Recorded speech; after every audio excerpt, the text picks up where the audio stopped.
Let's get to work. Fuck you. Fuck me? We got a wire up. So? So we got a wire up on some motherfucker that just shot a cop. If somebody talks or someone gets on the wrong phone and says the wrong fucking thing about what happened here tonight, where the fuck do you want to be?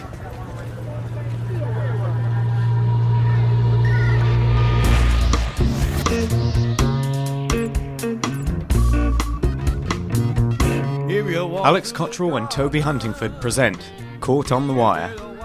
This podcast is an episode-by-episode analysis of HBO's widely acclaimed TV series about the city of Baltimore, its people, and its many problems.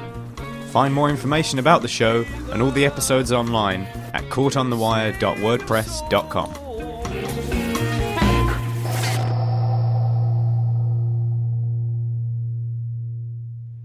Hello, welcome to Caught on the Wire. It's another episode, The Hunt, where shit really starts to hit the fan as far as Season 1's concerned. And I'm joined today, as always, by Alex Cottrell. We're going to be going through scene by scene and giving you some breakdown and analysis, or our takes on the episode anyway, and hopefully it's going to be another great one. As always, we switch it up each week. This week Alex is going to take us through the recap, and we'll kind of break off at various points to discuss as we go through. So shall I hand over to you now, Alex, and we'll get started? Yeah, we might as well get cracking straight away. Sweet. Seeing as there's quite a bit to cover in this episode. Cool. Right, off you go.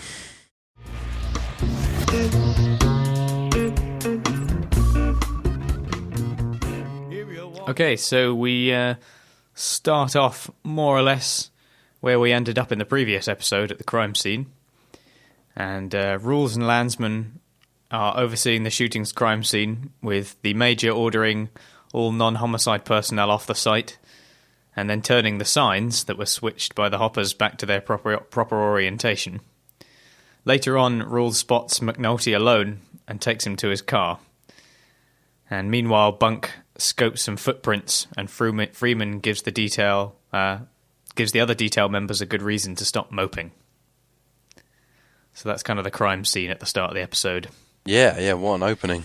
And much of it's done through kind of really shaky tracking shots, isn't it? Particularly at the start. And the way we're kind of ducking in and out of all these people and all these various different branches of the police. It's quite chaotic, and we may as well be one of these people rushing around. It kind of feels like that. That's what they're going for, isn't it? So I was a massive fan of the way this was done, and it really felt like a nice continuation on from that cliffhanger. Very satisfying payoff.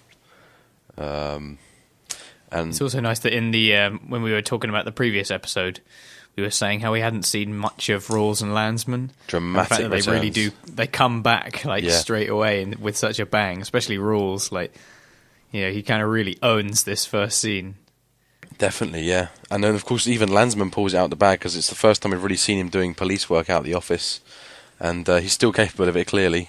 So it's good that he doesn't just kind of sit around, and he's not kind of the office goof who just does the wires cracks at the desk. He does kind of have a purpose that he sometimes gets out of his seat. So, it's good to see that.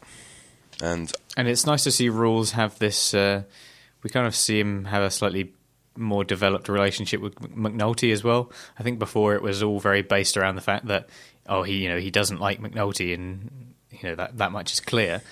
But here we see that Rules is also he's not an idiot. He does almost have this kind of father figure element to him with McNulty in these scenes. He kind of has two moments where he's delivering some pretty tough love to McNulty, and it's kind of what McNulty needs to hear, even though he doesn't really act on it straight away.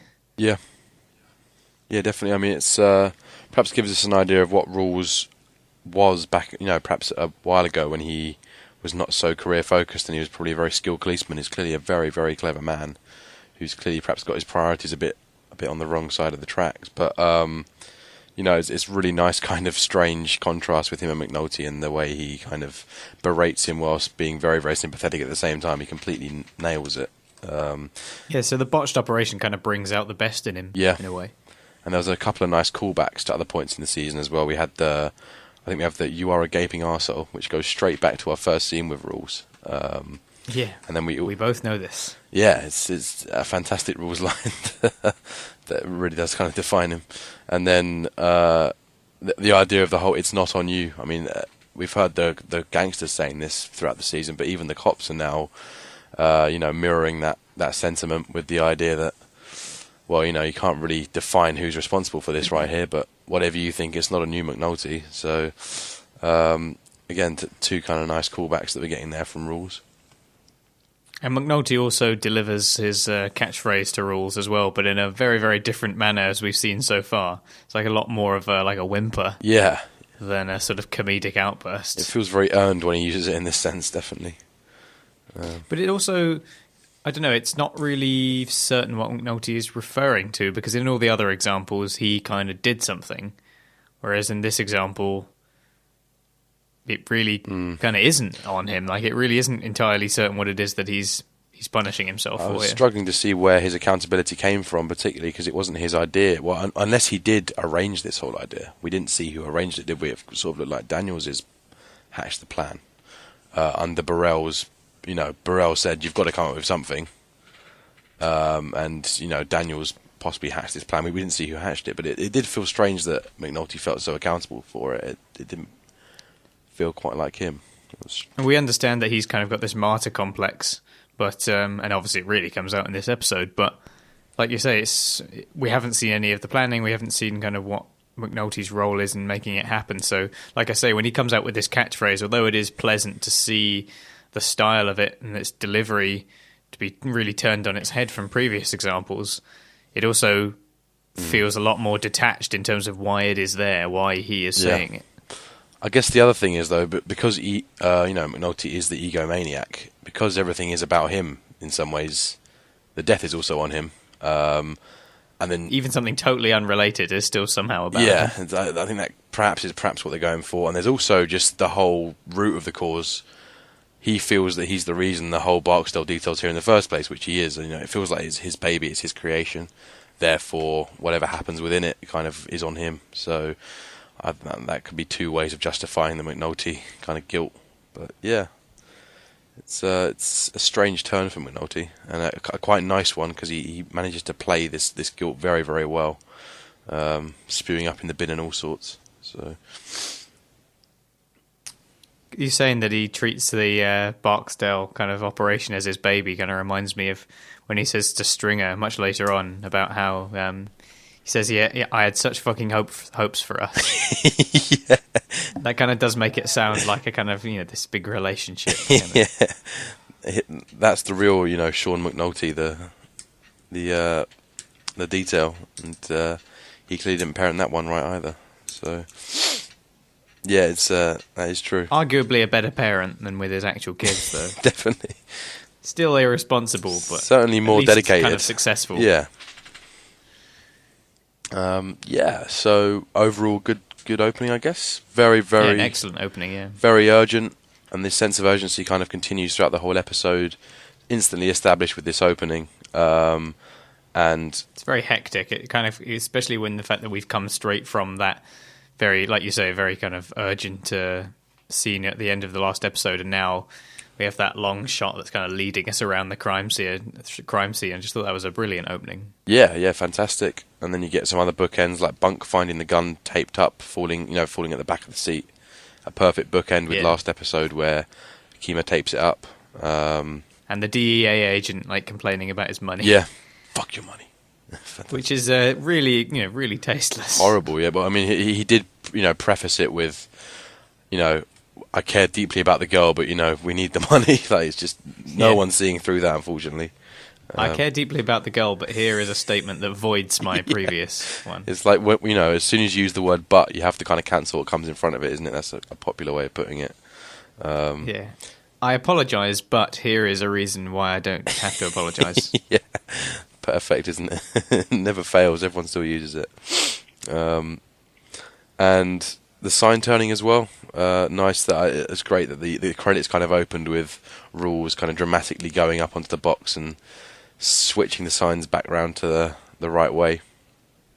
It shows some serious foresight on the part of the guys on the street to kind of switch all those signs. Yeah. To go around and do every single one, because presumably it wasn't Weebay and Little Man getting up on a crate and doing it. They must have They must have recruited quite a bit of help to turn all those signs. Definitely. It's a sort of genius and obviously tactic. They must know that the police know the layout of the streets well enough that I suppose to some extent that would confuse them. Yeah, they probably know the streets better than the gangsters, but the gangsters know that as long as they can switch those signs up, they'll give the police some hell. It's a nice tactic. And it just kind of points out how messed up the whole scene is as well, the idea that they're now restoring some order to the streets with the swivelling it back round. Yeah, it really kind of hammers that home. Yeah. Trying to restore a bit of normality. Absolutely. The one thing we don't see more of, I'm not sure if should be surprised by this or not, but we kind of don't really see much of reactions for people around the scene, because I mean it must attract loads of sort of passers-by and people just standing to watch. A lot of the other crime scenes that we see across the show, we see a lot more of the crowd that gathers to look at it, but we don't really see anything of that in this scene. It's very much about what is going on the scene. Yeah, that's true. I mean, there's a couple of shots where in the background you can see pedestrians and just people stood there watching, but there's no kind of pointed shots of it. It's very much what is going on the scene. It's very focused. I mean, the crime scene's so expansive and so kind of intensely lit that anything at the periphery is perhaps not really going to be within our vision or with anyone else's kind of caring zone. Yeah, I guess. But I think I remember on the helicopter cam from the previous episode, it was something like 4 a.m, wasn't it? On the time tracker. So I imagine, not that this wouldn't wake everyone up, but there's not going to be many people out and about roaming. Well, I guess this is West Baltimore, isn't it? Perhaps there will be, but yeah, I guess it's kind of sleepy time for most people. Yeah, what did you think about the? I mean, that was the whole rail bed thing, which kind of perhaps goes back to the McNulty first scene, where he perhaps he kind of tests his fate with the train, and that really kind of ham-fisted metaphor at the start of the show. It all kind of comes back to haunt him here with because they find all the evidence by the railbed, I think. I don't know if that was a link that they were trying to go for there. Possibly, yeah. I mean, I don't know. I hadn't really thought of that, to be honest. It's quite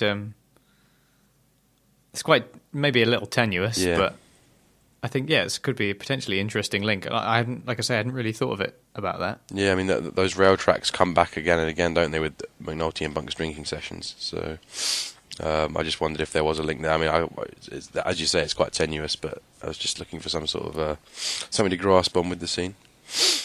I guess it's also one of those like returning elements where it's like a repeated pattern, and the way that the outcome of each moment in each episode perhaps tries to reflect the position of a certain character. So, for example, we have Burrell and his putting. Yeah. That's kind of an example where it's like whether or not he gets his putt or whether he misses it tries to display something about how successful he is being in the episode. And it always matches, doesn't it? Yeah. Always matches up. So, yeah, I guess the train tracks are another example of that. Yeah. Yeah, definitely. Right, shall we move on to number 2? Yeah, let's do it. So I tried to compress these a little bit, otherwise I think it would have just been lots of little ones, so I've tried to make these slightly meatier. Sure. So for number 2, we're at the hospital, and the police command try to make sense of the situation as Commissioner Fraser makes a few less than impressive displays of leadership. Detective Holly plays to everyone present the recording from Greg's last report, and a distressed McNulty receives some tough love from Rawls. Despite this, the detective goes on to drink heavily and wallow in self-pity regardless. So the hospital scene. So mainly starting with the hospital scene, yeah. Yeah. Just got to shout out, I guess, for that kind of meta-commissioner scene, which is really, really nicely done. Very clever, really. So that you have the fake commissioner congratulating the real police commissioner, Ed Burns, over his effort on the case, but he's actually, kind of making a racist prejudgment and didn't realise it was Daniels who was the lieutenant in charge. Yeah. So it's very strange. So it's crazy that Ed Burns was the commissioner at the time of filming. It's just crazy how much he kind of sacrifices himself as a member of, as a politician, really. And to sort of, on a show that portrays the city of which he is the commissioner in such a brutally honest way, like, he clearly, very much subscribes to what the show is presenting, because otherwise, I mean, it would be political suicide, like you say. Yeah, and did you notice how later on in the episode as well, Ed Burns is the one who... Sorry, not Ed Burns. Why am I saying Ed Burns? I mean Ed Norris. Is it Ed Norris? Yeah. Ed Norris. Sorry, forget about that. Ed Burns is obviously one of the showrunners almost, along with David Simon. But yeah, there's another scene where Ed Norris, he's the one who kind of asks who Freeman is and talks about how this department's kind of organised wrong. Later on, when Freeman finds that print on the can, so it's nice that he's always the one to kind of do the criticising of the department, almost in a very meta way. So it's really, really quite nice. Also, talking about kind of sort of the actor behind the role, the commissioner himself, Commissioner Fraser, Dick Stillwell, I think the actor's name is. Oh, right. Okay. Because this is this pretty much his only appearance in the show? Certainly the only time you hear him speak, I think from this episode, the last 3 episodes, he does have appearances, but like very basic TV kind of appearances, yeah. It's odd. Because he's another one of those characters, he's meant to be sort of really high up, but you just never really see anything of him. Yeah. Which I guess to some extent reflects what the characters that we see actually see of the commissioner, which is effectively nothing unless there's some kind of photo opportunity. Yeah. I mean, it perhaps speaks to how much Burrell has to do as the lackey in his department. And also, is it quite impressive how much we see so little of him, yet he still comes across as a massive dirtbag. Really, he's, ducking the opportunity to speak with Cheryl. A shameful crime, really. And then it's not really implied as to why he's refusing. Is it to do with homophobia, or lack of balls, or using Burrell as a doormat? It's not really made clear. So he's just constantly brushing off the big issues. He's just there to kind of be the face of whatever it is that's going on without actually taking any real responsibility. Absolutely. So he's... Although interestingly, and perhaps on a more sobering note, the actor Dick Stillwell, he actually died in a car accident soon after appearing in this episode. Really? Oh right, God. Yeah. Oh. So he kind of appeared in The Wire, and that was his last acting role as Commissioner Fraser. God, yeah, I didn't realise that element of it. No. So perhaps there were plans to. So they may have been setting up to have more of them. To expand him, yeah, definitely. That was the end of it, I guess. Perhaps they were using this episode as a big reveal episode of the Commissioner, and it unfortunately didn't kind of resolve itself. I had no idea about that. That's quite, it's sad to hear, really. Yeah, so it's sort of potential, I guess, in that way, because of that, the character always kind of felt a little bit flat, but it maybe wasn't intentional. Kind of, it was like we say, there may have been more at stake for the future. So it's kind of interesting how the commissioner is left in that way. Like, we kind of just think of him as he's basically the hump at the top. Yeah. Normally we associate humps being at the bottom, but this one is at the very top. And he really is shown out to be a massive hump. Not least with that. I mean, he kind of eulogizes the episode, doesn't he? He has the closing lines on the telly show at the end. I'm sure we'll come to those, but it kind of creates quite an ironic statement for the drug war. It'd be interesting to know what his excuse was for not talking to Cheryl. Yeah, I'd like to have heard that reasoned. I mean, it's either no, I'm not talking to the woman who's just lost her partner, or potentially. It's just really, really strange. It's either because he wants to use Burrell as a doormat, perhaps he is a bit homophobic, or just doesn't have the balls to. So it's made deliciously ambiguous, I think, really. The major point to take away is that whatever the reason is, it's not a good reason. Yeah. So, I mean, I guess in that sense, you've got to have a bit of respect for Burrell for stepping up and taking on the role, because essentially he does seem to be saddled with quite a lot. Yeah, and he plays it so well as well. You really feel his pain as he realises the psychological burden of what he's got to take on here, and he looks like he's doing quite a good job of it when he kind of leans down to really get help her out. He's got a tender side perhaps. Yeah, but just like shout out for Frankie Faison's acting. It's just so good here. The looks of dismay that he gives in the hospital and at various times in the show are just always so convincing. And it's a really kind of enjoyable character. Definitely. All that stress that he has to deal with. I think the most stressed character in the show, quite possibly. So. And of course, speaking of reactions, we see an awful lot of very different reactions to the recording of Greg's last report. And we kind of hear more or less what we heard in the episode before, purely in audio form. And it has that kind of sinister sort of audio warping effect to it, because obviously the nature of the bug or whatever it is that she's carrying to record it. Yeah. It's kind of really interesting that Forrester is like, he kind of gets sort of suddenly very angry, where he's like, where's the tape recorder? Yeah. I thought that was a bit weird. It's quite funny. I think that's one of his traits, isn't it? Over the show, when you see him, he's very jittery and quite kind of easy to stress out. So that was just one of his kind of outbursts, I guess. He just seems to be in constant fear of someone doing something to him. He's just a doormat, basically. Yeah. Like, if anybody, I mean, you're talking about kind of like Burrell being the doormat. If anybody's a doormat, it's definitely Forster. He just kind of does whatever he thinks is necessary in order to save his own skin, because he seems to be so much like that throughout the show. Yeah, I mean, he's lived in the high echelons of the police longer than anyone else, it looks like. So he's probably had years upon years of stress that no one else has quite been able to be deflated by yet. So perhaps that's where it all comes from. He's had his edge well and truly blunted, it seems. Yeah, couldn't have put it better myself. And then obviously we have the sort of Rules and McNulty Part 2.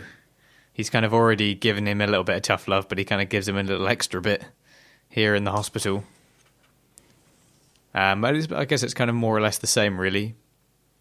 But McNulty doesn't seem to pay too much attention, as he ends up kind of going on to drink, and he has those bloody hands, and he kind of keeps them for quite some time. It's almost like a symbol of his guilt. Yeah, having these kind of bloody hands.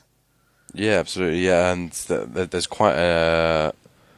It's a very landmark kind of washing himself clean scene.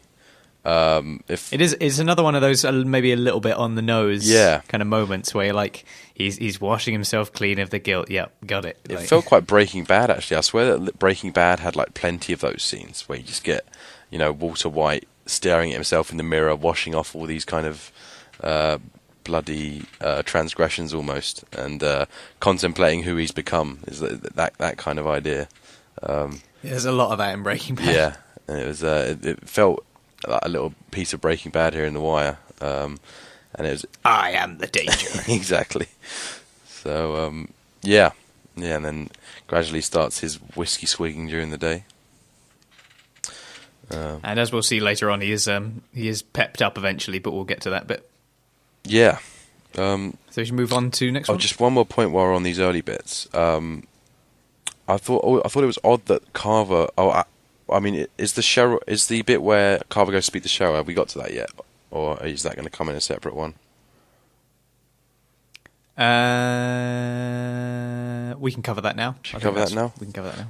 Yeah, I was just wondering what you thought about the idea that Carver would need to speak to Cheryl about it. Like, I'd have thought contacting the family is something the hospital would have taken care of, like, kind of instantly when she's brought in. And then it's even weirder that Cheryl finds out when it's really bright the next morning. Like, she has no idea that, like, her roommate and, like, girlfriend has been taken into, serious critical state and casualty. Because that's, like, one of the first things that they do when they take someone into hospital is they're like, who is, like, their next of kin, or do they have family that we can contact? Like, you think that'd be one of the first things that they would do. Yeah. But instead they wait for Carver to go around in the morning and interrupt her as she's off to go to work or something. It's just a bit strange. I always quite enjoyed that scene because it's one of the few really kind of outwardly emotional scenes in The Wire, particularly by the end when she does actually start crying. But when you think about it, it's just a bit strange. Perhaps they kind of... And what makes it so effective is that we don't actually see Carver telling it. Yeah.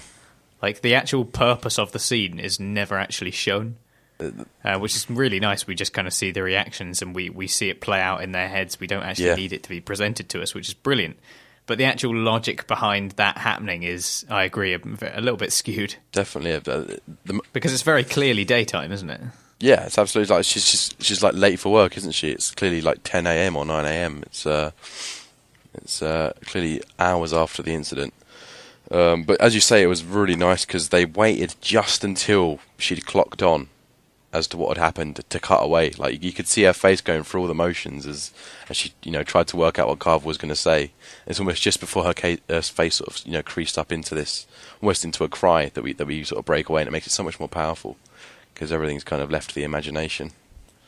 So it's nice when you have all these sort of minor characters, and their actors and actresses still do an absolutely brilliant job. Yeah. Definitely. I mean, Cheryl was great, and then even at the end when she breaks down in that sofa, listening to that kind of depressing music, it's pretty crushing stuff, and she does a good job. And I think that might be one of only 2 times in the entire show that someone cries. With the second one being Brianna Barksdale when McNulty guilt trips her into D'Angelo's death. The one. D'Angelo cries. Okay, true that. That's is that Wallace, the Wallace stuff, and also Doesn't he cry when they get him to sign when they get him to write the letter? He cries then, doesn't he? Oh, of course, yeah. No, that is true. And Bubbles cries as well when Sherrod bites the dust. Yeah. Yeah, no, I would have thought there'd be a lot of crying in The Wire. No, it's odd because for a show with so much tragedy, I can't remember much of it. I guess that speaks to the lack of sentimentality that kind of runs through it. But yeah, as you say, there are more moments that are springing up that I've just kind of forgotten about for the time being. So I might have to retract that statement and think about it a bit more. Yeah. Should we move on to number 3? Yeah, move on. Yeah. Okay, so Weebay reports in to Stringer and is shocked to learn that the girl Little Man shot was a cop. Stringer then orders Weebay to kill Little Man and then consider going into hiding as the police clamp down. So a slightly shorter one here, and obviously the catalyst for, I think we mentioned in the previous episode about a very famous Wire GIF that has gone around the internet many times where Weebay learns that the girl was a cop. Yes. And that girl was Kima. Yeah, it's... his reaction there is just priceless. Perfect. Especially with that camera kind of moving around him as he turns. Yeah, it's very strong. Very, very strong. Another kind of like wordless expression that's just absolutely bang on. Shorty was a cop. Oh! It's... Stringer seems to know that. How does Stringer know that? Because he just kind of seems to know. I mean, Prop Joe was, looking on the police database and the police reports and stuff rigorously. You wouldn't have thought Stringer would go that far. Because it's just the fact that he just knows. He just straight up knows, and it's not really clear how he knows so suddenly. Well, I mean, the media would get straight onto this, wouldn't they, if it's like the next day? I guess so, that might be it. Weebay don't read the papers, maybe. Nor does Cheryl. Yeah. But yeah. So I mean, there's a few things that don't quite add up, but yeah, it's Stringer's certainly just very, very perceptive and keeps his head in the game. Even waits to turn the printer on before he lets Weebay say anything. Yeah, another example of how brilliantly sort of cautious he is. Yeah, just in case someone's come along and bugged their print shop overnight, which you can't really put past them because detail are closing in. I think if you were stood in that shop, a printer wouldn't be enough to wouldn't be enough to obscure that conversation. I mean, Yeah.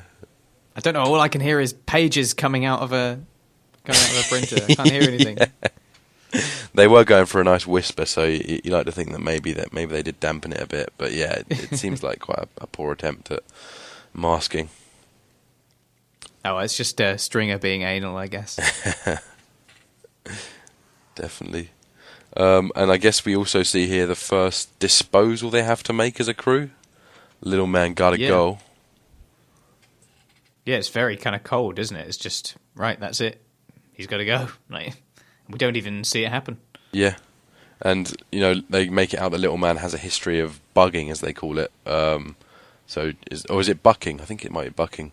Just kind of giving in to the pressure and making careless mistakes. And, we see that they're completely right with the way that he just disregards the can by the phone.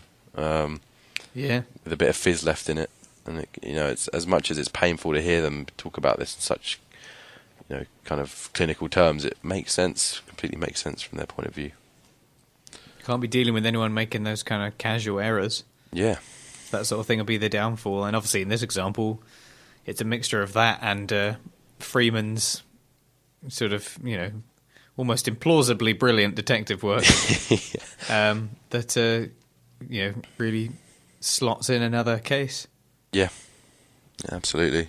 Not, summarised completely by his pawn shop unit Paul, which I think comes pretty much afterwards. I'm sure there'll be a section for that, though. Should we move on to number 4? Yeah. So we're in the pit now, and Dee, Poot and Bodhi discuss the shooting, believing it at first to be unrelated to the Barksdale organisation. Afterwards, Bodhi receives a re-up from a tower and is observed by Santangelo and Herc, and a homesick Wallace calling Poot is caught on the wire, but marked non-pertinent by Prez. So there's kind of a couple of pit goings on here. Yeah. Okay, so this is skipping ahead a fair bit in the episode, isn't it? So is this when Bodhi's talking a lot about how, something needs to get with cleaning up shit around here, that sort of thing? This is before they realise that it's to do with the Barksdale organisation. Oh, This right. is the earlier scenes with the pit where they hear about it, but they don't realise that it's actually to do with the Barksdale organisation. Oh, okay. And then we have them talking about Wallace. And this is quite interesting as well, because here we have D'Angelo doing his precursor to his famous Where's Wallace string. Because he's kind of like doing his... he's pretty much saying, where is Wallace? Where is he? Like, he's obviously hiding up at his grandma's and calling Poot about it. Yeah. Yeah, okay. And at the time, when Prez is listening in on the wire, he doesn't realise that it kind of is relevant, really. Oh, of course, yeah, because, Wallace is bugging, man. Yeah, I remember those scenes now. It was nice seeing Wallace out in the country, actually. One of the few escapes from the urban jungle that we get. And as annoyed as he is without his home comforts, you do feel good for him that he's kind of away from all the danger. And also, because I mentioned also, we have Bodhi receiving the re-up off the tower. Yeah. Feels like Herc is sort of surprisingly resourceful and astute in this episode. He kind of takes charge in a way. We kind of see some of the later scenes where he's talking about the photos that they took and everything, and he feels like he's slightly more at the forefront of making genuine decisions rather than just being told to go somewhere and bust someone up or search for someone. Or he actually kind of seems to take quite a bit of initiative in this episode, which is unusual, especially seeing as he's not supposed to learn anything. He's Herc. He's not supposed to develop. Maybe it's a small blip in his learning, just as for the sake of Greg's shit finally got real for him. And but yeah, it's true. I mean, he uses it's just the terminology he uses, isn't it? Like, he kind of refers to the fifth floor north side or whatever, and it's just he really kind of picks up on it quickly, and he kind of leads that reconnaissance, as you say. Yeah, definitely. Well, you say leads. I mean, leading Santangelo isn't really. Yeah, true that. Much leadership required. Yeah, you just got to open your mouth and you're winning, I think. So. Yeah. Say something and you're already in charge. So yeah, that's quite a condensed section, that one, because there's quite a few little bits going on in the pit I thought I wanted to cover there. Yeah, definitely. But if you're ready to move on to the next one. I is. So, moving straight on, Bodhi talks to D'Angelo about the status of Savino and Little Man, and they realise that someone in the Barksdale organisation has messed up, and that Avon is likely to start cleaning up. With this in mind, D'Angelo is terrified that he might be one to go, and he is ordered to travel with Weebay to an unknown location. It turns out, however, that he's been taken to Weebay's place to look after his fishes whilst the Barksdale enforcer is in hiding. Yes, okay, so you get the D'Angelo fear strand, I guess we call it. Yeah. And I thought this was very well set up by Bodhi, who spent most of this episode talking about how everyone needs to get with cleaning up shit around here, which of course is the name of the next episode, very suggestively. Yeah, it sort of does call forward for that quite nicely. Yeah, and you see that Bodhi's kind of a strong proponent of the whole getting rid of weak parts of the operation, understanding Savino and Little Man's absence to mean that they've been shot. Not that they were, but as soon as they weren't showing up in the ghetto, it was like, yeah, they've been gone. Stringer's dealt with them. That's what an efficient gangster system does. I think it also makes his meeting with Stringer next episode, which is, I think a lot of fans say it's too coded to make it clear that Stringer wanted him to shoot Wallace. I think it kind of justifies Bodhi completely understanding what Stringer wants of him. But clearly I think it struck D'Angelo a lot, because D'Angelo, I think, likes to believe that that's not how they do, that they have a little bit more heart than that. And hearing Bodhi mutter on about that all day really kind of set him up for this horrible fish feeding session, where Weebay takes sleeping with the fishes. Yeah, oh, lovely, yeah, of course. It's a beautiful metaphor. Did it not seem a little bit unusual that Stringer was so cagey with D'Angelo about where he was going? Yeah. Because he kind of comes to him and he's basically like, you're going with Bay. I mean, I don't really see why he's so kind of, enigmatic about it. I mean, why can't he explain, you just need to go with him because he needs you to help him out with something at his house? I mean, even something like that would have put him at ease. But when he's just like, you need to go, it's just kind of, I mean, obviously, it's kind of understandable that D'Angelo is so frightened about it, because it is, he has absolutely no idea where he's going, and even Weebay doesn't tell him in the car. I mean, they go through this entire car journey, and we assume that he doesn't tell him where he's going once. Yeah, when you put it into those terms, you can see the manipulation going on here, can't you? It's just been moved in that way in order to have this set piece where he walks into the house and he's kind of there and he thinks it's all over and the lights come on. It's the big reveal and it's all the fish tanks, and it's a great scene, but it does feel a little bit sort of handled in a way to make that be the case rather than to make it make sense. Yeah, it's for the drama, isn't it? There's another couple of big moments there with they're playing unfriendly game on the stereo in the car, and then also the music is a big impact there. It's big build. There's actually like a gunshot at one point. There's a pause between the two of them. There's like a gunshot and the music. This is The Wire when it went through its heart on its sleeve phase, it looks like. But there was also the really kind of almost reverse symbol as the lights came on, like kind of building up to this big shot. I think it was meant to be the sound of the fish tanks, but it just came across as a bit of a dramatic cue to me. So yeah, that's a very good point, that they're definitely meddling with the plot there to make the drama work. Also, I don't know if this is a silly question, but what is Stringer taking pills for? Because just before he asks D'Angelo to go with Weebay, he's like taking a pill, and I felt like it was kind of like pointed to the fact that, look, he was kind of, it was looking at him whilst what's he doing that for? I mean, it's unusual to have something like that and it not be part of the plot. It seems very un-Wire-esque. That is odd. I didn't even notice that. Watch the scene again. He's taking a pill. Eagle Eye strikes he's again. He's like washing it down, and it's like, why is he doing that? I mean, it's fair enough to kind of have these sort of naturalistic elements and whatever. Maybe he's just got a headache or whatever, but it just seems kind of unusual to have The Wire have a character like Stringer who is so, everything is so focused about his story and everything he does is always dedicated about his character and his business, and to just have him casually kind of taking a pill, it just seems a little bit off the cuff, unusually off the cuff. Not bad, but just I saw it and I was like, what's he taking a pill for? Yeah, it's okay. I'll have to go back and have a look at that. But yeah, it's strange to put that in and not have a plot point surrounding it. Otherwise, people do, especially in such a key scene. Yeah, like, yeah, definitely. Yeah, good spot. I'll go back and we'll pick this up down the road, I imagine, because that's the mystery of Stringer.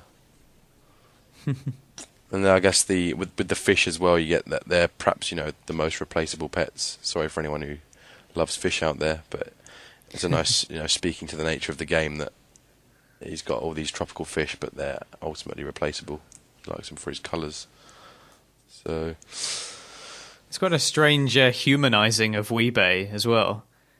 We know that this is a guy who has literally just gone and committed a shooting with another person, casually walked away, and now he's telling us all about his fish, and now they've all got little names, and I've put the food out for them, and woo, and it's all kind of like, this guy is a killer, and now we're being presented with his fish. It's just a really strange humanizing of the character. It didn't feel. I don't think it felt that forced though. No, it wasn't. It wasn't. It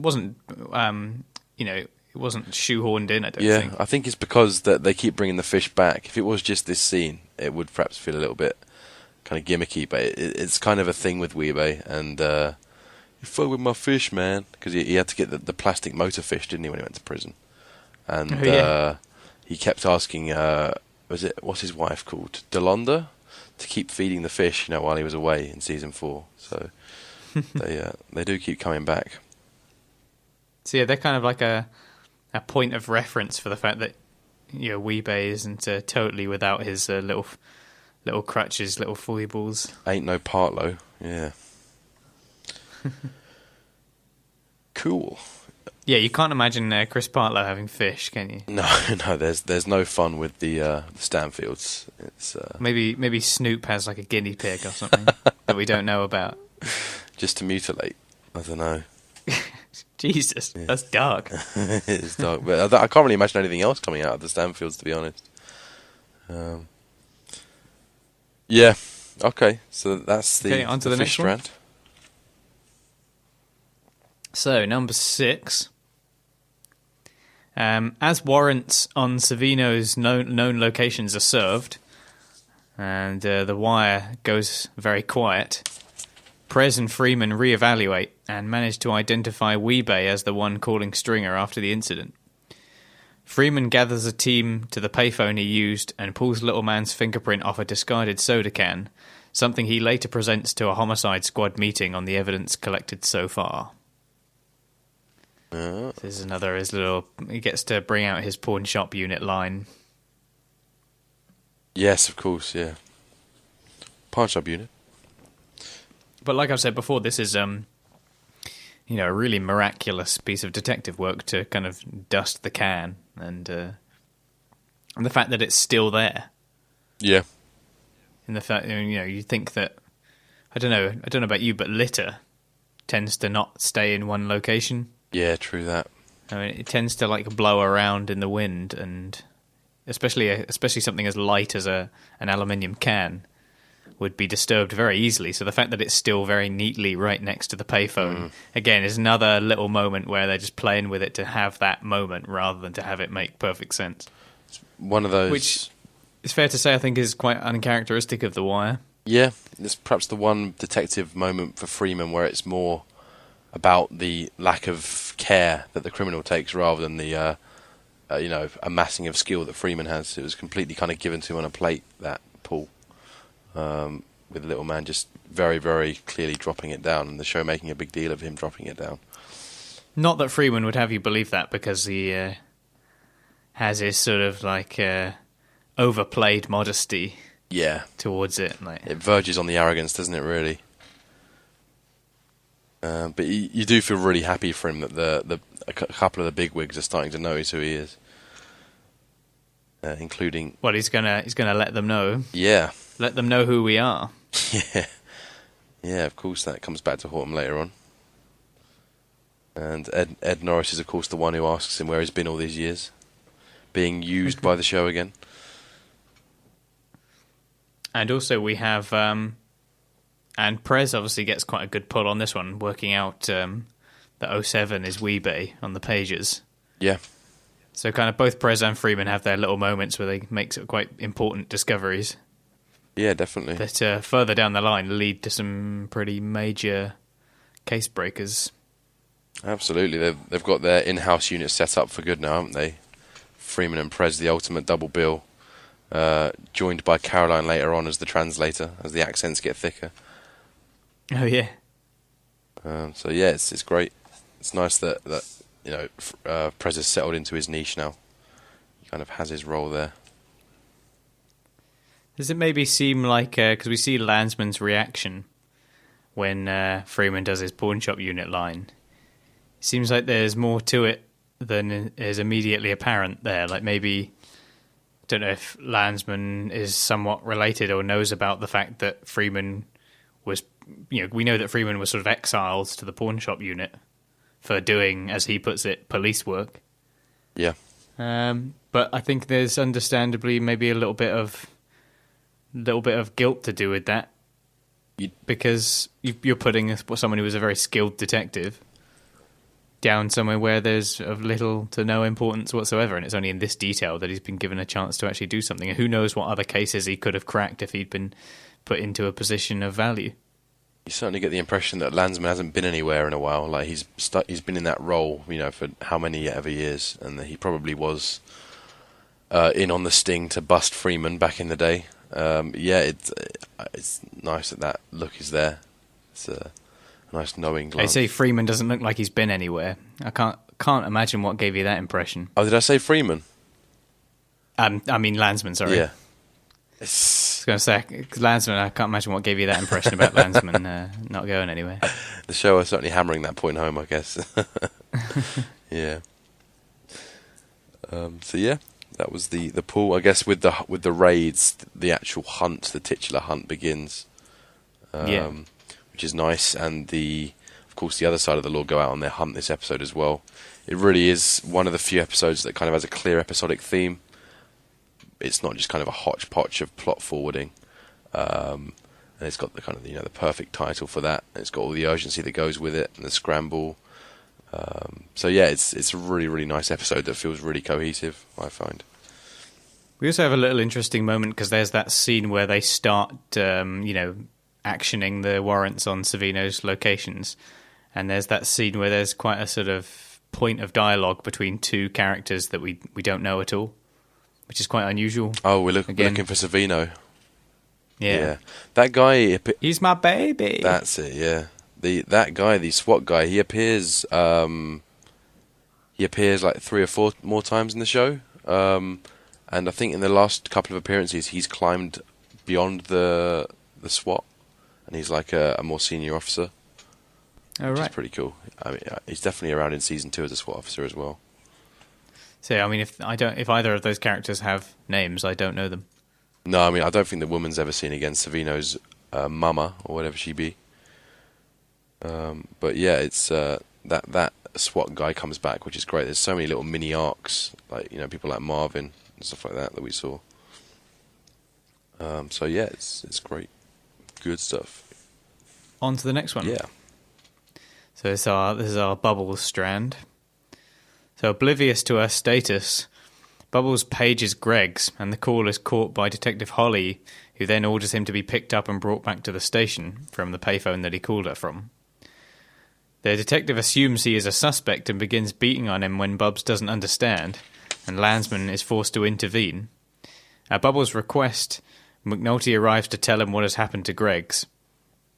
And unaware of Bubbles' newfound clean life, Jimmy gives him money and asks him to return to Barksdale's territory. Later on, Bubbles works out that Weebay and Little Man are the shooters and passes the information on to McNulty. Ah, yes. So this is our Bubbles track. Right, yeah, of course. Pretty good.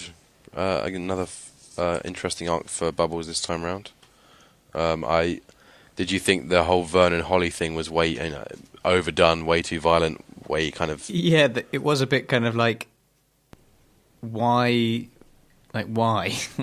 Why is he suddenly about to start beating him up when he knows nothing and doesn't really have... I mean, if you were a suspect in a murder, you wouldn't start then paging the person that you just shot. Yeah.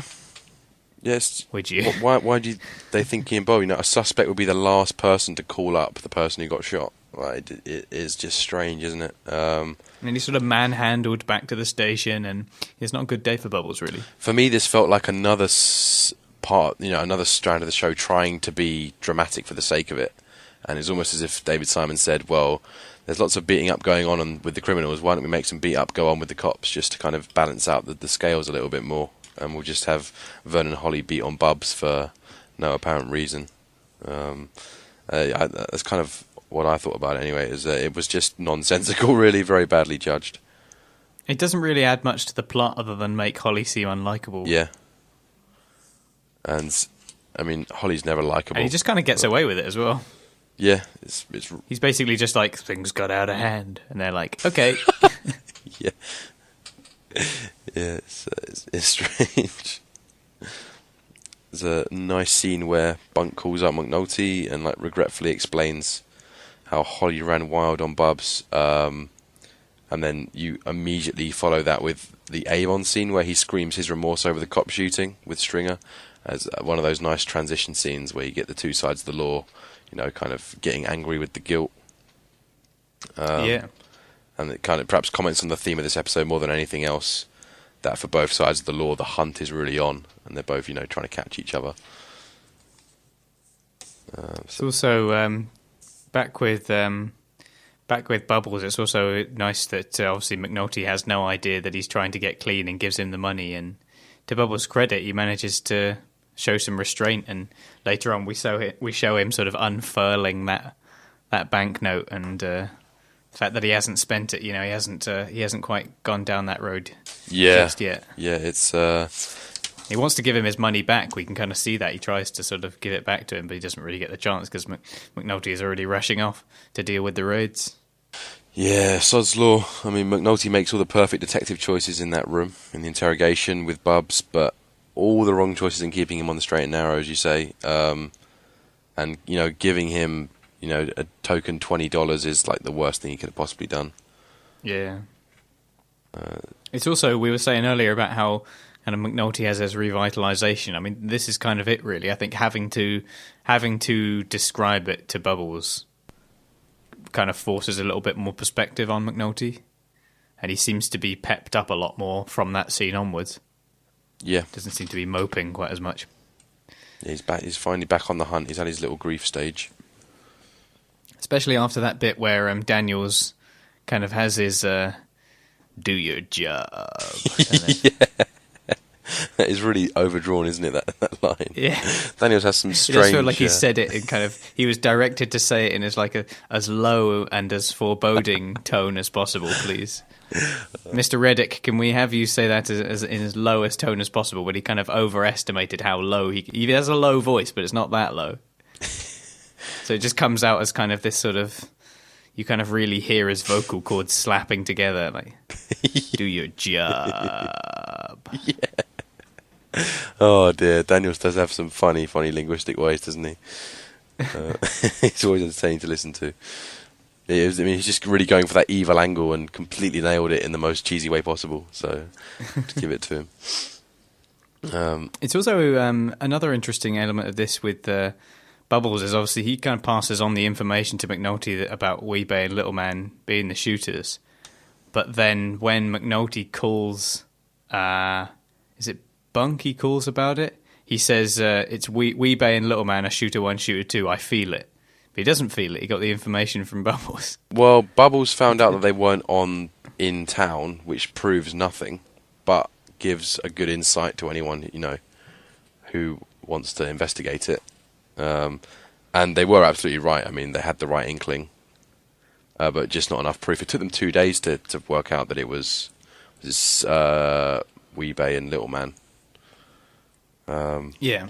But yeah, I mean, it was massively thanks to Bubs that they got that inkling. But yeah, there's no way they... Maybe Jimmy not quite giving other people the credit that they deserve, kind of maybe taking a little bit more credit than he needed to. Yeah, because he instantly phones Bunk and says, I feel it. It's just kind of him again. Yeah, as if he's just suddenly come up with this brilliant plan. Yeah. My detective juice is flowing and I've found the answer. I've finished drinking and now I have the answer. Yep. That's so McNulty. And then, of course, he pars off Bubbles yet again.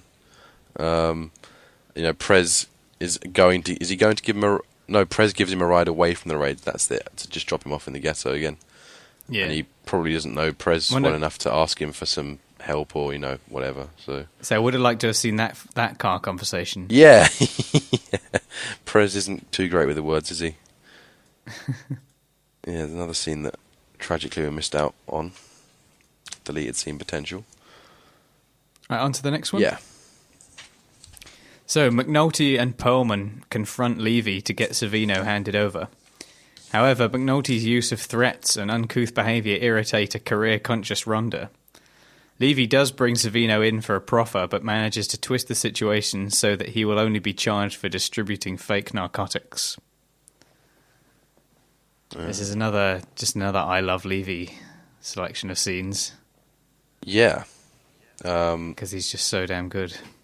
And it's also another moment where Dominic West's accent just fails completely. He just completely forgets that he's supposed to be from Baltimore. Yeah, no, completely. It's so wobbly, isn't it? And it's oddly such a critical scene that's heralded. And he just chose the wrong day to have an off day with the accent. If you'd have the fucking balls to follow through. That's a classic scene that everyone loves. Half the balls of to follow all you downtown city lawyers had the balls. Yeah, it's fantastically all over the place. But other than that, I mean, it's obviously very well done. But it kind of shows the fact that McNulty is doesn't care. He is kind of willing to use anybody, as Rhonda says. Yeah. Just when he gets his point across, he doesn't really care if he makes the system and the way that it works and the way that everyone's very friendly with each other in order to pursue their own careers. He just wants to throw that out on the table just to get what he wants. Yeah, completely. And just shows how the high stakes run all the way through this episode, even if McNulty can kind of keep them going off his own accord. It does tie in a little bit to him giving that money to Bubs as well. I mean, I know that he's kind of ignorant to the fact that Bubbles is trying to go clean, but Perlman's words, you'll use anyone, do seem to kind of ring a little bit true there. And you said, I think you mentioned it before in the previous episode, that Bubbles is just a tool to McNulty. Yeah. It's not like Greg's where she actually kind of sympathises and understands him, and McNulty's just like, good job, puppy, here's a treat. Well, it wasn't even. Well, there was a little treat, wasn't there? But there was. Yeah, it was kind of the word. It was. It was the devil in disguise for Bubbles. It's horrible. As you say, so it's all the information reaped, but none of the reward provided when it comes to Bubbles this time around as well. It's a nice link, definitely. Are we? I seem to recall the first time we watched this scene as well. We ended up looking up that charge about distributing fake narcotics and whether or not it was a real thing. Yeah, our friend James got on his real soapbox about this. He was convinced that the distribution of sham CDS, as they call it, should be completely, what's criminal about that? I mean, if there's no real product in there, but the intent's still there, then what the hell's criminal about it? And I seem to remember us thinking, that's kind of silly because the intent's the whole, that's the important bit. But I don't think I had a stake in the debate. You don't want to. I was merely a spectator. Muddy your friendships on the internet. Yeah. I had the scorecard. I had the scorecard and giant pieces of cardboard with numbers on them. I would hold up occasionally. It was a real big point of contention because I remember he forced us to stop the episode, and he had to go on the internet. He had to look this up, and we found some really flaky kind of non-committal answer on the internet that didn't really solve anything. So I remember, I don't think he ever saw the rest of that episode. I think at that point he gave up. So it was a real bone to pick with him. But yeah, one way or the other, that's how Levy managed to swindle it, and is obviously very cleverly manipulating things again. Yeah. Even when he's backed into a corner, he still knows exactly what to do in order to get his way. He was even, had the audacity to explain to the, antagonist lawyer what the best charge she could make is. It was completely a systematic kind of move, and everyone knew it. But the system is the system, and you can't, if you're in it, you're in it, sort of thing. So it was very, very clever. He knows his work very well. Yep, and that's why we love him. And then it was great. Even if he is deliciously evil. Yeah. A great bunk pointing out that Savino is still 25k up after the 5k fine. Just if you forgot that a 5k fine is kind of completely arbitrary to these people. Yeah. Yeah, it's a bit silly. Kind of embarrassing, really. I mean, if you're the kind of person that's going to sell that kind of amount of any kind of, high, I suppose, Schedule A drug, it must be in America, 5k is not really going to be anything to you. Yeah. And also, Savino is, he's so blasé about doing 3 years in prison. He's just like, yeah, it's fine. I can do that. I can take the years. Yes. It just kind of shows how conditioned they are. They've already accepted the fact that at some point they're going to have to go to prison, and it's no bother to them whatsoever. They've probably got half their mates in there and half their mates out there as well. That's the thing. So it's probably, it's at the end of the day, there's probably, not massive problems for them at all. It's just a very, strictly, it's a very strictly monitored holiday, basically. Yeah, pretty much. It's like going to a really kind of vigilant Butlins. Absolutely. Except I bet you can't get any drugs in Butlins. No. It makes it a lot easier once Avon goes in as well. Yeah. Right, on to the next one. Yeah. So McNulty visits Judge... actually, no, sorry, I've gone too far forward. Burrell, acting on the Commissioner's desires, issues citywide raids to put dope on the table. Daniels is not supportive of the idea, and despite being under orders, tries to keep the main stash house out of the picture in order to protect the case. However, Major Reed finds out and brings Daniels back in line, leading the lieutenant to realise that Burrell must have a rat in the detail.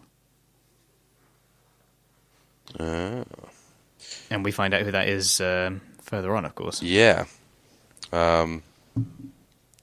So, I guess, spoiler alert, we already know that Carver has informed Burrell that Daniels is holding back on the main stash. And you get the Major Reed comes back for his second appearance, doesn't he? As the major string puller with not really any personality. But he's very, very... He doesn't really have a character because we never see him. No. But he still manages to be very threatening when he says, "Stop bullshitting me!" Kind of in that office over there. It's pretty scary stuff, really, what the bigwigs are kind of bringing down on these guys. And I thought it was beautiful the way that Freeman pointed out to Daniels that, he lost you, so now he's picked up someone else, and it completely reinforces the whole cleaning up notion on both sides of the law. As Burrell finds a new pipeline since Daniels now starts playing his cards close to his chest. So it's overall a nice scene, a nice bit of meaning. But ultimately, Daniels' plans are fruitless as they end up going in for the stash house anyway, so it's obviously a shame. Yeah. It was great how when Major Reed left and the scene was finishing, the camera kind of slowly lingers out over the detail, but it kind of centers on Sant'Angelo, who's looking quite sheepish in the corner. And it's kind of almost, throwing the red herring out there that it's probably Santi. And I think, the first couple of times I watched it, I was convinced it was Santi as well. I completely forgot about the whole Carver thing. Yeah, just also because, we've already seen that he's already kind of collaborated with Rules on a very similar sort of organisation, operation even. Yeah. Yeah. So yeah, I think you're right. The show does try to throw a red herring at him.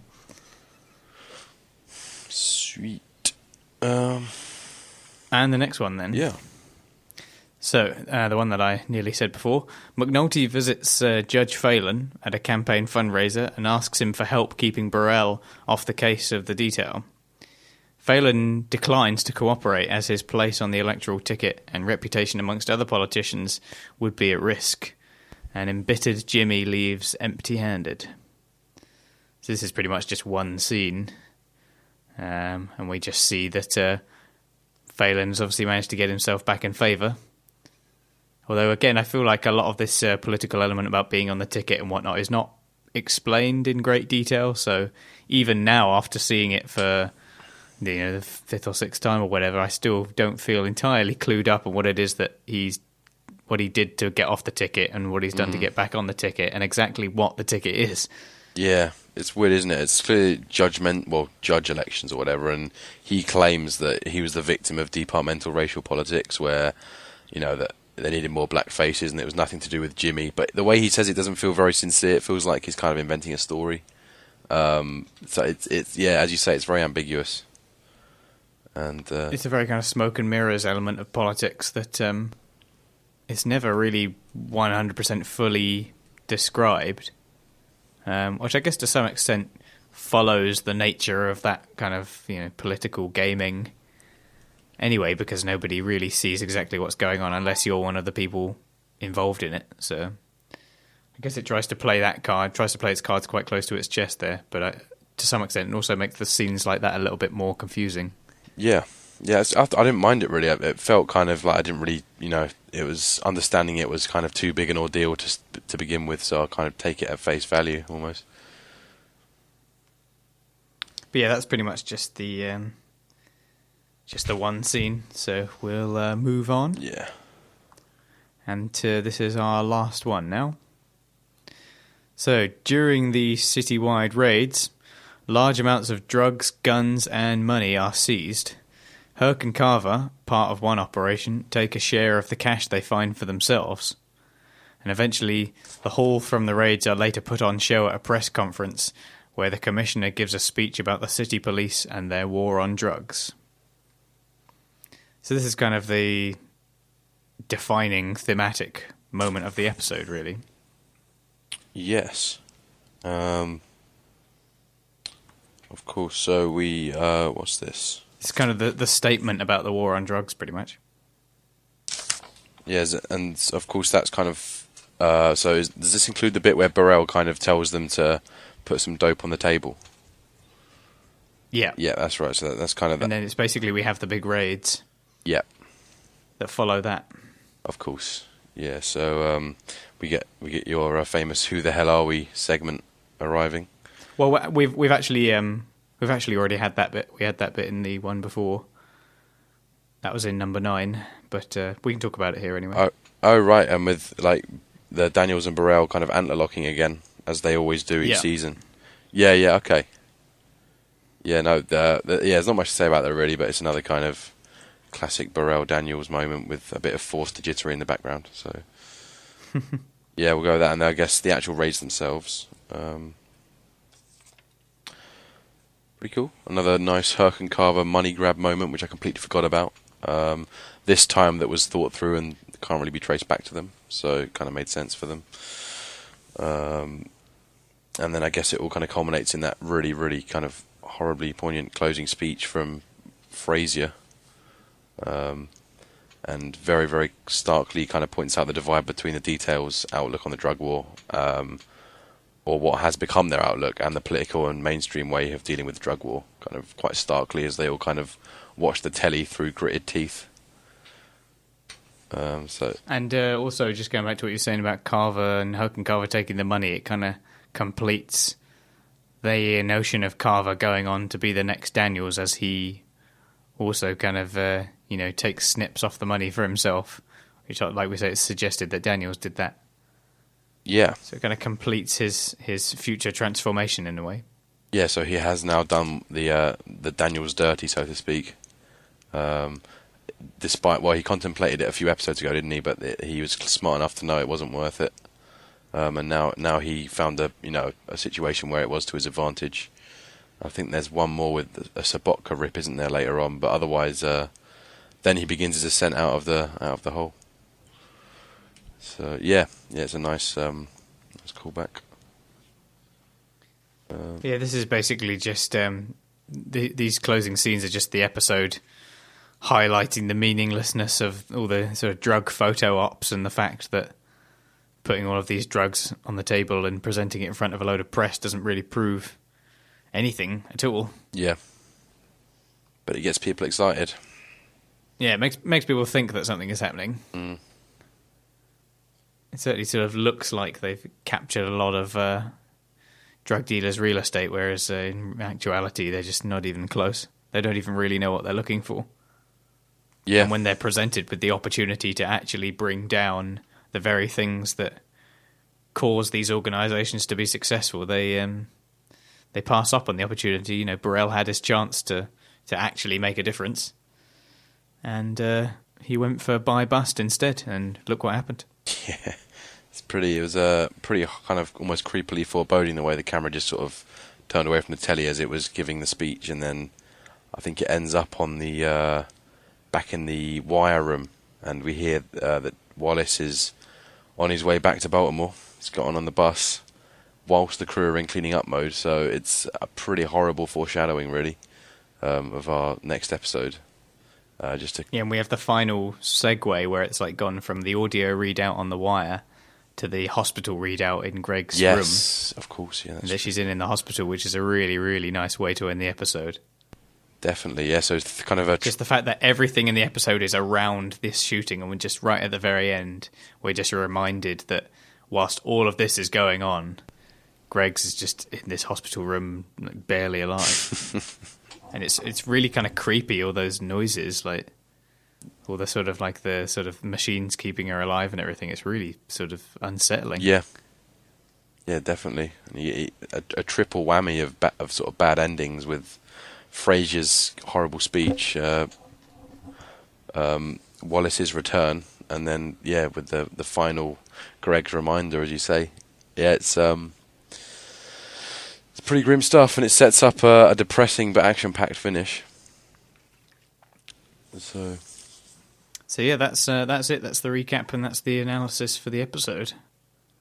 Sweet. Dope on the damn tape. Hey, it's like the man said. We're letting them know who we are. Yeah? And who the hell are we?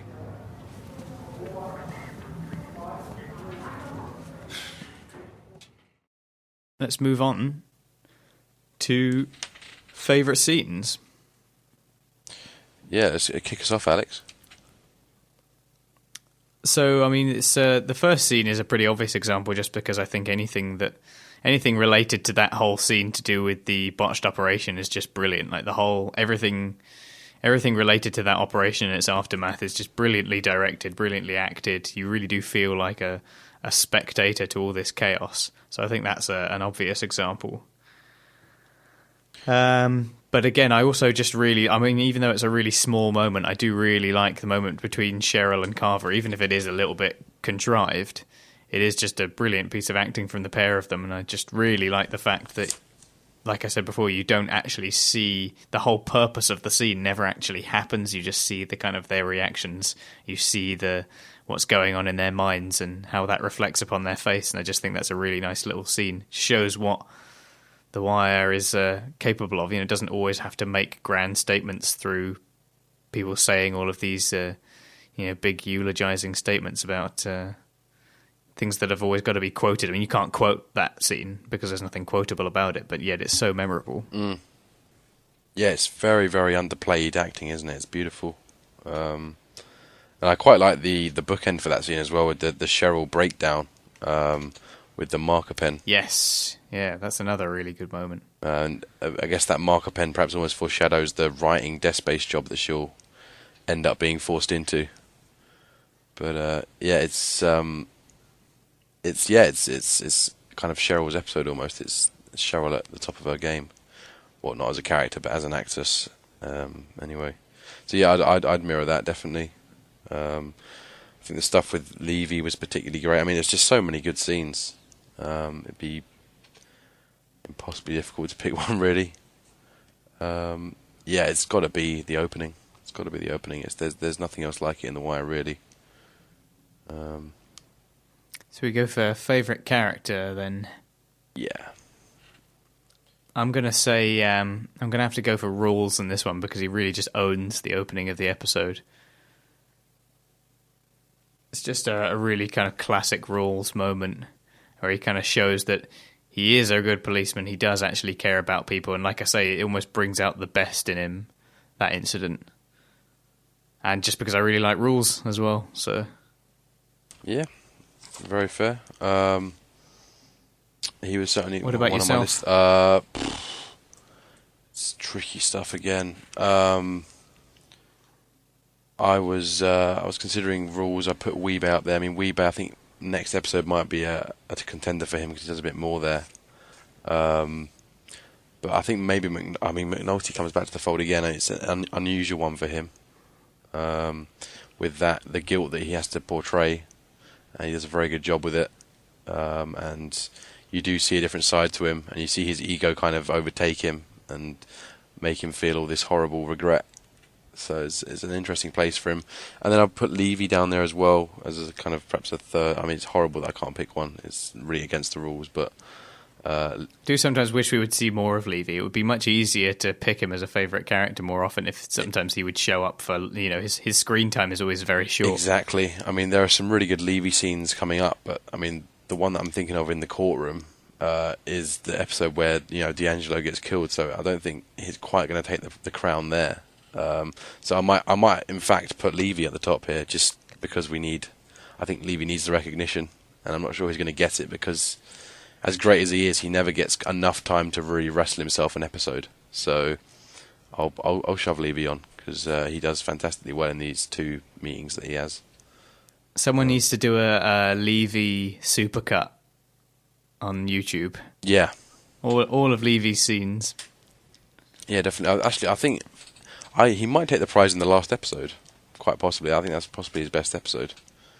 You do see him a lot in that episode, that's true. So I might reserve my option for then. But yeah, I'd happily watch a supercut because he doesn't get enough love, I don't think, Levy. What's our fault? Right then, so onto the title. And we have The Hunt. We've already kind of discussed this a little bit before. Again, I feel like it's another one of those titles that's... it's very open. At the same time, at one point, it's very obvious what it's referring to. But if you want to pin it onto other elements of the episode, I think you're quite free to do that very easily. But you already mentioned before about how the hunt has started on both sides, both the street and the police. Yeah.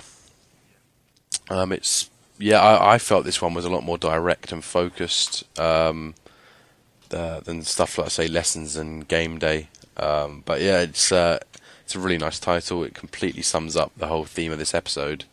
I just like the fact that it's got a theme. I can't think of many others that do. I mean, there's the Carcetti election episode, which has a very, very clear theme, and everything to do with that election day runs through the episode, whether you're on the street or whether you're on the on the politics. And this kind of felt like everything revolved around this one Kima incident. Everything that was going on had a real purpose and was connected. So it was nice, and that title just kind of bluntly connects it all together. So that's kind of what I make of it, really. It just keeps it simple. So yeah, I agree. And it's also our last The title. I think things are going to get a little bit more abstract from here on out. So, which makes for good analysis. Yeah. And our epigraph, which obviously Daniel's dope on the damn table. Which I think is just, again, it's just much in the same vein as the closing scenes, just talking about how the pointlessness of all these photo opportunities and the fact that having this war on drugs and showing off, doing all this kind of political grandstanding with all these drugs, it doesn't really mean anything. It doesn't demonstrate anything. And in fact, it's just designed to obscure what is generally sort of quite poor leadership, focus on less important areas like stats and whatnot, when the genuine ability to wrap up these crimes and to solve these cases and to put the right people behind bars is willfully ignored, purely for the sake of preserving careers and preserving even just kind of a public perception of certain organizations. And when in the long run, its impact is devastating. Yeah. Definitely. I mean, it just kind of points out, it just summarizes that the hunt itself is kind of just a knee-jerk reaction, isn't it?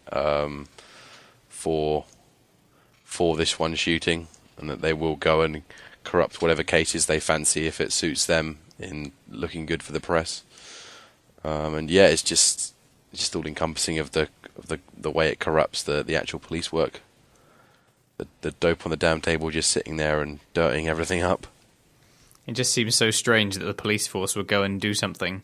I mean, on the one hand, you do understand that people might be getting emotion about it when a cop gets shot, but on the other hand, going out and causing all of this chaos just to feel good about yourselves, to, as Burrell says, show them who we are.